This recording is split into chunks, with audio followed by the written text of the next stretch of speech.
introduction to Shetlands was when I was a little girl.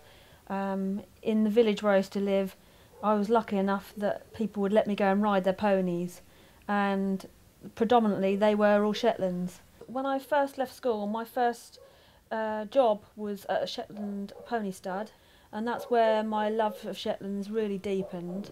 If it wasn't for the Shetland ponies, I don't think I'd really be walking or certainly coping in a physical way as well as I do now. In 1991 I was involved in a very serious road traffic accident which left me in a wheelchair for a few years and then onto crutches. But because of my determination and my strength, I'm very much like the Shetland pony, and I believe that like attracts like. My main aim now is to set up my own stud. So I have 2 colts which I have purchased, so my aim will be to breed my own Shetland ponies with my own prefix on them. My passion in the Shetland ponies has continued on, and I'm now training to be a Shetland pony judge. The Shetland pony comes in many colours. Predominantly though, it is known for being black in colour like this one standing here. This is Champler's Viscount. As he's now 3 years old, he measures about 40 inches, but the maximum height for a Shetland is 42 inches. So we're going to look through the conformation of this pony.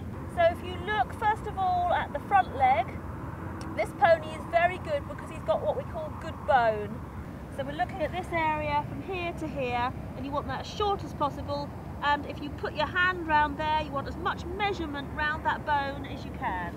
The forearm on this pony, again, from here to here you want to see a broad forearm, so that just generally the whole leg is as strong as possible. If we then look at the hind limb, you're again looking for thickness through the cannon bone.